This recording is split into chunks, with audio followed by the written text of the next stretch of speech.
Hi viewers, welcome back to ஆயுதம் அறிவோம். நம்ம இந்தியாவாக இருந்தாலும் சரி, இல்லை இந்தியாவுடைய டிஆர்டிஓவாக இருந்தாலும் சரி, மிசைல் அண்ட் மிசைல் டெக்னாலஜியில் மகுடங்களை சூட்டிக்கிட்டே இருக்கிறாங்க. புது புது மிசைல் டெக்னாலஜிகளை கண்டுபிடிக்கிறாங்க, புது புது மிசைல்களை அதன் டெக்னாலஜியை கொண்டு உருவாக்கிட்டே இருக்கிறாங்க. பட் மிசைல் டெக்னாலஜியில் இதயம்னு சொல்லக்கூடிய அந்த கோர் இன்ஜின், ஜெட் இன்ஜின் அப்படிங்கிறதுல ஸ்டில் இந்தியாவும் இந்தியாவுடைய டிஆர்டிஓவும் பின்னடைவை சந்திச்சுக்கிட்டே தான் இருக்கிறாங்க. என்னதான் நம்ம இந்தியா உள்நாட்டுகளை பல ஏவுகணைகளை உருவாக்கினாலுமே, பல சிறிய ரக ஏவுகணைகளா இருந்தாலும் சரி, அதை உருவாக்கினாலுமே அதற்கான கோர் இன்ஜின் அப்படிங்கிறது ஸ்டில் நம்ம ரஷ்யா மற்றும் மேற்கத்திய நாடுகள் கிட்ட இருந்து தான் இம்போர்ட் பண்ணிட்டு இருக்கிறோம், வாங்கிட்டே இருக்கிறோம். ஸோ பல தசாப்தங்களாக இந்த ஒரு சோகம் அப்படிங்கிறது இந்தியாவுக்கு தொடர்ந்துகிட்டே தான் இருக்கு. ஆனால் ஒரு சில நாடுகளே ஹேண்ட்ஃபுல் டெக்னாலஜியை வச்சுக்கிட்டு இந்த ஜெட் இன்ஜின் டெக்னாலஜியில கலக்கிட்டு இருக்கிறாங்க. விரல் விட்டு எண்ணக்கூடிய நாடுகள் தான். ஜூலை 22, 2026 தான் இந்த சோகம் இந்தியாவுக்கு நிறைவடைந்திருக்கு. ஆசாத் இன்ஜினியரிங் மூலியமாக. ஆசாத் இன்ஜினியரிங் ஹைதராபாத்ல இருந்து இயங்கக்கூடிய ஜிடிஆருக்கு கீழே இயங்கக்கூடிய ஒரு தொழிற்சாலை. ஸோ டிஆர்டிஓக்கு கீழே ஜிடிஆர் இருக்கும், ஜிடிஆருக்கு கீழே ஆசாத் இன்ஜினியரிங் இன்ஜின்ஸை உருவாக்கி கொடுத்துக்கிட்டே இருப்பாங்க.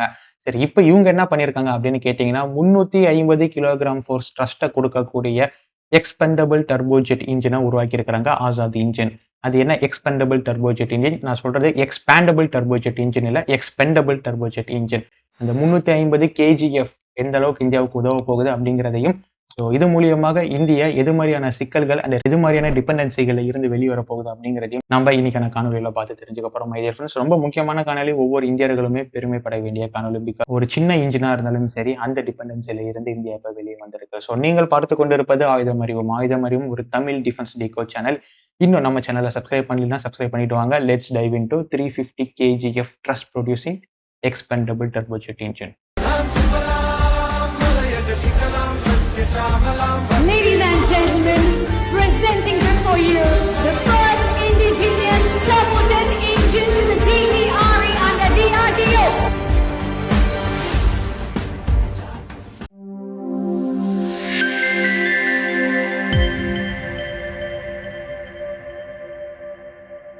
ஜூலை 22, 2026 ஆசாத் இன்ஜினியரிங், ஹைதராபாத்தை சேர்ந்த ஆசாத் இன்ஜினியரிங் அப்படிங்கிற இந்த ஒரு நிறுவனம் நம்ம ஜிடிஆர் கேஸ் டர்பைன் ரிசர்ச் எஸ்டாப்ளிஷ்மெண்ட்டுக்கு ஒரு மிகப்பெரிய பொக்கிஷத்தை வழங்கியிருக்கு. இது ஜிடிஆருக்கு மட்டும் பொக்கிஷத்தை கொடுக்கல, மற்ற இந்தியாவுக்குமே அவங்க பொக்கிஷத்தை கொடுத்துருக்காங்க. எஸ், அவங்க கொடுத்தது வேற ஒண்ணுமே இல்லை, 350 கிலோகிராம் ட்ரஸ்ட்டை ப்ரொடியூஸ் பண்ணக்கூடிய எக்ஸ்பெண்டபிள் டர்போஜெட் இன்ஜின். அது என்ன எக்ஸ்பெண்டபிள் டர்போஜெட் இன்ஜின்? எக்ஸ்பெண்டபிள் அப்படின்னாவே சுருக்கமா யூஸ் அண்ட் த்ரோ அப்படின்னு சொல்லிடலாம். ஜஸ்ட் ஒரு முறை மட்டுமே பயன்படுத்தி தூக்கி எறியக்கூடிய ஒரு பொருட்கள் இல்லை ஒரு திங்ஸை நம்ம எக்ஸ்பெண்டபிள் அப்படின்னு சொல்லுவோம். ஃபைட்டர் ஜெட்ஸ் அதோட இன்ஜின்ஸ் அப்படிங்கிறதோடைய கதையை கம்ப்ளீட்டா வேற. ஏன்னா பல மணி நேரம் அந்த ஜெட் இன்ஜின்ஸ் அப்படிங்கிறது இயங்க வேண்டியதாக இருக்கும். அதோடைய ரன்னிங் ஹவர்ஸ் அப்படிங்கிறது கால்குலேட் செய்யப்பட வேண்டியதாக இருக்கும். அந்த ரன்னிங் ஹவர்ஸ் அப்படிங்கிறது பல டிகிரி செல்சியஸ் ஹீட்ல அது இயங்க வேண்டியதாக இருக்கும். ஸோ அதுக்கெல்லாம் material composition, technology, single crystal blood engine கேமுக்கு வரும். ஆனால் இந்த எக்ஸ்பெண்டபிள் டர்போஜெட் இன்ஜின் அப்படிங்கிறதுக்கு கதையே வேற.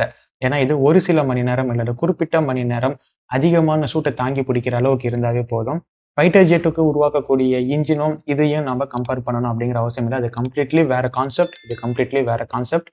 ஸோ அதோடைய மினியேச்சர் வடிவு அப்படின்னு நம்ம எடுத்துக்கலாம். எப்படி இப்போ பெரிய காருக்கெல்லாம் சின்ன சின்னதாக மினியேச்சர் அப்படிங்கிறது இருக்கு, அது மாதிரி ஒரு மினியேச்சர் வடிவு அப்படின்னு எடுத்துக்கலாம். ஸோ இதுதான் எக்ஸ்பெண்டபிள் டர்போஜெட் இன்ஜின்.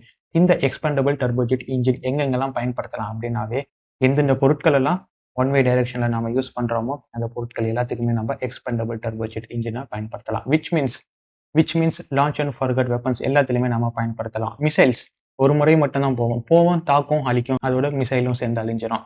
ட்ரோன்ஸ் ஒரு முறை மட்டும்தான் பயன்படுத்த முடியும், தன்னோட இலக்கை மோதி அது அழிச்சிரும். அண்ட் ஷெல்ஸ் ஒரு முறை மட்டும்தான் பயன்படுத்த முடியும், தன்னோட இலக்கு மீது மோதி அது அழிஞ்சிடும். இது மாதிரி எந்தெந்த ஆயுதங்கள் எல்லாமே ஒரு முறை மட்டுமே நம்மளால பயன்படுத்த முடியுமோ, ஒரு முறை மட்டுமே பயன்படுத்தக்கூடிய ஆயுதங்களுக்கு இந்த எக்ஸ்பெண்டபிள் டர்போஜெட் இன்ஜினை இன்கார்பரேட் பண்ண முடியும். ஒரு முறை மட்டுமே பயன்படுத்தக்கூடிய இன்ஜின் அப்படிங்கிறதுனால அதிக அளவுக்கு இந்த இன்ஜினை நம்ம உருவாக்க வேண்டியது வரும். விச் மீன்ஸ் மாஸ் ப்ரொடக்ஷன் நம்ம பண்ண வேண்டியது வரும். அந்த அளவுக்கு நம்ம கிட்ட டெக்னாலஜி அண்ட் மேனுஃபேக்சரிங் சுப்பீரியாரிட்டி இருக்க வேண்டியதாக இருக்கும்.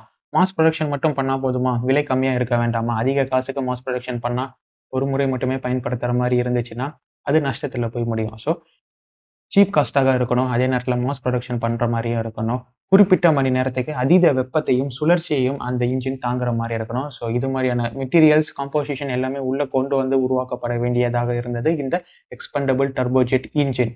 ஸோ இந்த சவால்களை தான் ஜிடிஆர்இ மற்றும் ஆசாத் இன்ஜினியரிங் எதிர்கொண்டுகிட்டு இருந்தாங்க. பட் ஜூலை 22ஆம் தேதி இது கம்ப்ளீட்டா முற்றிலும் உடைத்தெறியப்பட்ட ஒரு இன்ஜின், ஒரு புதிய சகாப்தத்தை இவங்க எழுதியிருக்கிறாங்க இந்திய ஆயுத உருவாக்குதல்ல. இந்த 350 கிலோகிராம் ஃபோர்ஸ் த்ரஸ்ட்டை கொடுக்கக்கூடிய இன்ஜின் ஆர்எல்ஸ் 3.4 கிலோநியூட்டன் த்ரஸ்ட்டை கொடுக்கக்கூடிய இன்ஜின் இந்தியாவின் பல ஆயுதங்களை பவர் அப் பண்ணும். ஃபார் எக்ஸாம்பிள் நம்ம நிர்பய் மிசைலை சொல்லாமே. நிர்பய் மிசைல நம்ம இப்போ வரைக்கும் ரஷ்யா கிட்ட இருந்து இம்போர்ட் பண்ணக்கூடிய இன்ஜின்ஸ் தான் அதோடைய கோரா நம்ம பயன்படுத்திட்டு இருக்கிறோம். ஸோ இப்போ ரஷ்யாவின் இன்ஜினுக்கு மாற்றா இந்த இன்ஜினை, அதாவது ஆசாத் இன்ஜினியரிங் உருவாக்கினா அந்த 350 kgf எக்ஸ்பெண்டபிள் டர்போஜெட் இன்ஜினை நாம ரீப்ளேஸ் பண்ணி யூஸ் பண்ணலாம். சரி, நிர்பய் மட்டும் தானே அப்படின்னு கேட்டிங்கன்னா இல்லை, லைனா இருக்கு. நேவியோடைய நேசம் MR, naval anti-ship missile medium range, நம்ம கடற்படையோடைய எதிரியின் கப்பல்களை மிட் ரேஞ்சில் வச்சு தாக்கக்கூடிய இந்த நேசம் எம்ஆர் மிசைலுக்கு இந்த இன்ஜினை கொண்டு நம்ம பவர் அப் பண்ண முடியும். அன்அவாய்டபுளா போர்க்களத்தில் இருக்கக்கூடிய லாய்டரிங் மியூனிஷன்ஸ், சமீபத்தில் நம்ம இந்திய ராணுவத்திற்கு அக்னிவெக் அப்படிங்கிற ஒரு ஜெட் பவுடர் லாய்டரிங் மியூனிஷன்ஸ் வழங்கப்பட்டது. ஈரான் மற்றும் ரஷ்யா கிட்ட இருக்கக்கூடிய ஷாஹிதா இருக்கட்டும், இல்ல ஜெரான் ட்ரோன்ஸா இருக்கட்டும், கம்கசி ட்ரோன்ஸ், அது எல்லாமே மணிக்கு 200 கிலோமீட்டர் வேகத்துல சேர்ந்து இலக்கை தாக்கி அழிக்கக்கூடியதாக இருக்கு. ஆனால் நம்ம கிட்ட இருக்கும் அக்னிவெக்ல இந்த 350 kgf த்ரஸ்ட்டை கொடுக்கக்கூடிய இன்ஜினை பொருத்தணும்னா மணிக்கு 450 கிலோமீட்டர் வேகத்துல இலக்கை எட்டி கொடூரமா போய் தாக்கி அழிக்கக்கூடியதாக இருக்கும். ஏர் டு சர்ஃபேஸ் மிசைல்ஸ், போர் விமானங்களில் இருந்து ஏவக்கூடிய மிசைல்கள். நீங்க சொன்னா நம்ப மாட்டீங்க, இந்தியா ஆர்ட்டிலரி ஷெல்ஸ்ல டர்போஜெட் இன்ஜினை வச்சு யூஸ் பண்ண முடியுமா அப்படிங்கிற ஒரு ரிசர்ச்ல ரொம்ப கீனா இருந்துகிட்டு இருக்கிறாங்க. அந்த ரிசர்ச் ரொம்ப சைலண்டா நடந்துகிட்டு இருக்கு. சப்போஸ் இந்த இன்ஜினை கொண்டு அந்த ஆர்ட்டிலரி ஷெல்ஸ் பவர் அப் ஆனா ரொம்ப தூரத்துக்கு ரொம்ப வேகமா துல்லியமா தன்னோட இலக்கை அளிக்கும். ஸோ இது மாதிரி இந்திய பாதுகாப்பு துறையில இருக்கக்கூடிய பல விதமான ஆயுதங்களை இந்திய இன்ஜினை கொண்டு பவர் அப் பண்ண முடியும், எந்த ஒரு வெளிநாட்டு உதவியும் இல்லாம. ஸோ இது சின்ன ஆரம்பம் தான் ஃப்ரெண்ட்ஸ். ஒரு 350 kgf த்ரஸ்ட்டை கொடுக்கக்கூடிய இன்ஜினா இருந்தாலுமே இந்தியாவின் பலத்தை அது பல மடங்கு அதிகரிக்கும் அப்படிங்கிறது தான் இந்த ஒரு காணொலி மூலியமாக நான் உங்களுக்கு சொல்ல வர வேண்டிய விஷயமாக இருக்கு. நீங்க நியூஸ்ல திருப்பி பார்க்கும்போது ஒரு சின்ன பாயிண்டாக இதை நீங்க பார்த்திருக்கலாம், இல்லை நீங்க உங்களுடைய சோஷியல் மீடியால ஸ்க்ரால் பண்ணும்போது சின்ன பாயிண்டாக இதை பார்த்திருக்கலாம். அதனுடைய இம்பாக்ட் என்ன அப்படிங்கிறது யாராச்சும் ஒருத்தங்க இது மாதிரி ஒரு வீடியோவாக தெளிவா இது இந்தியாவுக்கு எப்படி நன்மை பயக்கும், இந்திய எதிரிகளுக்கு எப்படி இது யமனாக போய் மாறும், அண்ட் இந்தியாவுடைய பவரை இது எப்படி பல மடங்கு கூட்டும் அப்படின்னு சொன்னா மட்டும்தான் இதோடைய தீவிரத்தன்மை உங்களுக்கு புரியும். ஸோ இந்த வீடியோ உங்களுக்கு பிடிச்சிருக்கும்னு நம்புறேன். ஸோ இந்த வீடியோ பிடிச்சிருந்தா உங்க நண்பர்களுக்கும் போய் பகிருங்க. இந்தியா பாருப்பா ஒரு சின்ன இன்ஜினை உருவாக்கியிருக்காங்க ஆசாத் இன்ஜின் மூலியமா, ஆசாத் இன்ஜினியரிங் மூலியமாக. ஆனா அது இந்தியாவை எப்படி பல மடங்கு பவர் அப் பண்ணுது அப்படிங்கிறத பாரு அப்படின்னு நீங்க உங்க நண்பர்களுக்கு தெரிவிக்கும் விதமாக இந்த வீடியோவை நீங்க ஷேர் பண்ணலாம். அதில் பல பேர் காவேரி இன்ஜின் மற்றும் காவேரி 2.0 அப்டேட் கேட்டுக்கிட்டு இருக்கிறீங்க. ஸோ அந்த அப்டேட்டை நம்ம சீக்கிரமா கவர் பண்ணலாம். ஆசாத் இன்ஜினியரிங் உடைய 350 kgf த்ரஸ்ட் இன்ஜினுடைய அப்டேட்டை பற்றி நீங்க என்ன நினைக்கிறீங்க? மறக்காம உங்க கமெண்ட்களை கமெண்ட் பாக்ஸ்ல போடுங்க. அண்ட் ஸ்டில் இன்னும் நம்ம சேனலை சப்ஸ்கிரைப் பண்ணலைன்னா மறக்காம சப்ஸ்கிரைப் பண்ணிக்கோங்க. பிகாஸ் இது மாதிரி நிறைய வீடியோக்கள் உங்களை சேர காத்துட்டு இருக்கு. அதற்கு நீங்க பண்ண வேண்டியது ஆயுதம் அறிவும் அப்படின்னு பக்கத்தில் இருக்கிற சப்ஸ்கிரைப் பட்டன் அழுத்திக்கிறது, பெல் ஐக்கான ப்ரெஸ் பண்ணிக்கிறது. That's it. மற்றதை நாங்கள் பார்த்துக்கிறோம். Until it's signing off from ஆயுதம் அறிவும் and stay tuned for next video. நன்றி, வணக்கம்.